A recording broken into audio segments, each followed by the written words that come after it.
Footprints. New ones. Leading away from the cabin and deeper into the forest. One set small, one large. Both recent. They had been together, and my heart hammered against my ribs. We were on the right path. And then one of the officers called out. Nailed to a tree right next to the trail was a single sheet of notebook paper. The handwriting was neat, deliberate. 3 words that chilled me to the bone. Lesson completed. What lesson? What had he been teaching her out here in the middle of nowhere? The quiet he spoke of? The peace he found in the endless noise of the forest? It felt like a sick game, a story he was writing with Laura as his unwilling protagonist. That night, the temperature plummeted. The forest became a freezing, dangerous place. We had helicopters up, their thermal cameras scanning the canopy for any sign of body heat. They found nothing. Miles and miles of cold, dark trees. It was like searching for a ghost. Back at the station, Daniel sat in his cell. The same unnerving calm settled over him. I watched him on the monitor, this quiet boy who seemed to hold the fate of a young woman in his silent hands. I knew he was still hiding something, the final piece of the puzzle. It wasn't something he'd forgotten. It was something he was deliberately withholding. It was the last line of his twisted story, the punchline to a joke only he understood. We reviewed everything we had. The recorder was our best bet. They'd listened to it before, but now we listened with new ears, trying to hear what Daniel heard. The initial recordings were just Laura, her voice bright and professional, interviewing classmates for a project about social anxiety. Her subject was Daniel Harris. On the tape, her questions were standard. Do you find it hard to speak in class? What goes through your mind when you're in a crowd? Daniel's responses were clipped, barely audible murmurs, but then the tone shifted. The last recording wasn't an interview. It was just sound. The sound of wind, the drip of water, the crackle of a fire, and underneath it all, a voice. Daniel's voice. He wasn't answering questions. He was talking, telling a story about a place where words weren't needed. He spoke of the forest as a sanctuary. People think silence is empty, he said on the tape. But it's not. It's full. Full of things you can only hear when everyone else stops talking. Laura didn't speak. She just let the recorder run. Was she captivated, frightened? Or was she, as Daniel believed, finally listening? The phrase lesson completed echoed in my mind. The footprints, one small, one large, walking together. It wasn't a struggle, it was a journey. Had he convinced her? Had he led her to his sanctuary and simply left her there to understand? The thought was maddening. We were searching for a victim, but what if she had become a willing participant?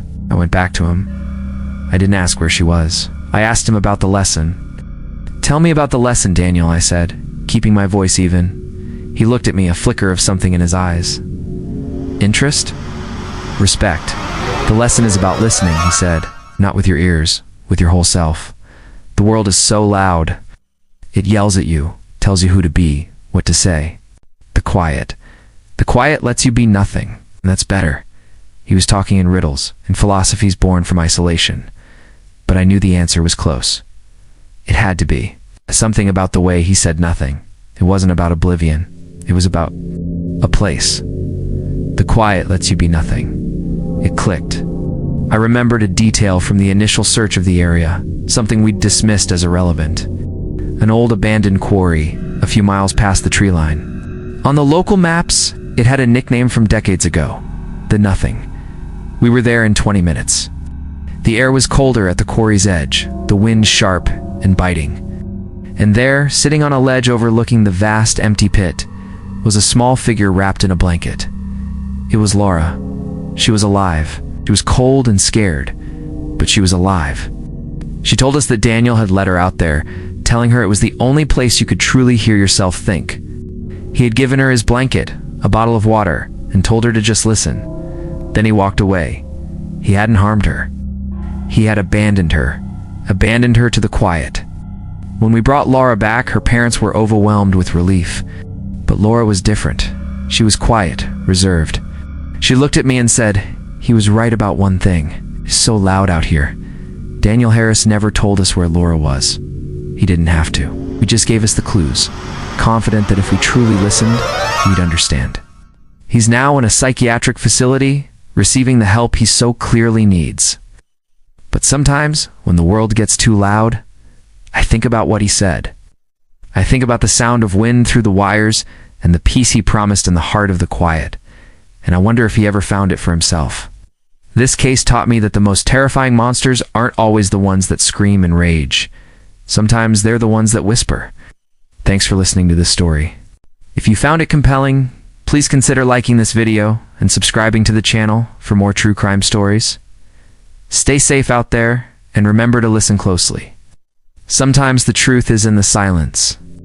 Hello everyone, and welcome back to the channel. Today we re-delving into a case that is as perplexing as it is, haunting a story that leaves us with more questions than answers. It's the story of Laura Bennett, a teacher whose voice was silenced not by her captor, but by the very ordeal she survived.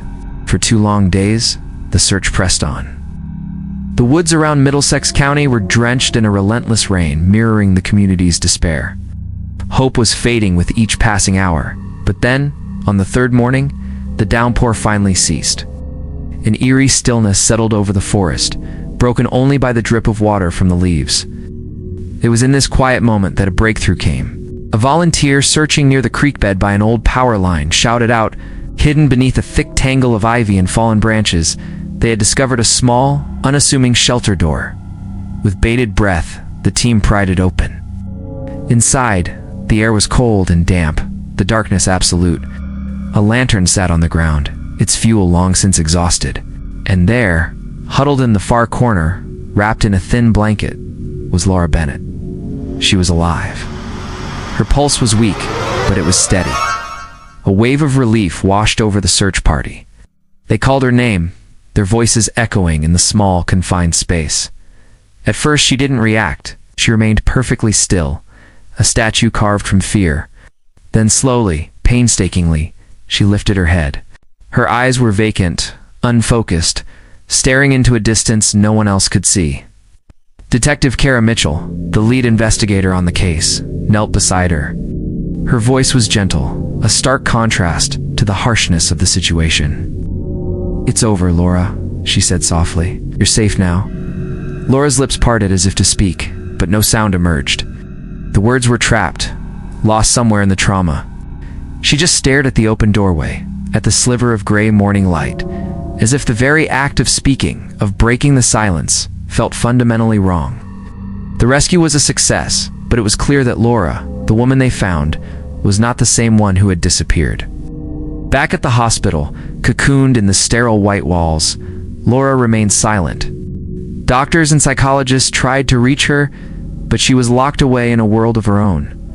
Finally, she was given a pen and a piece of paper.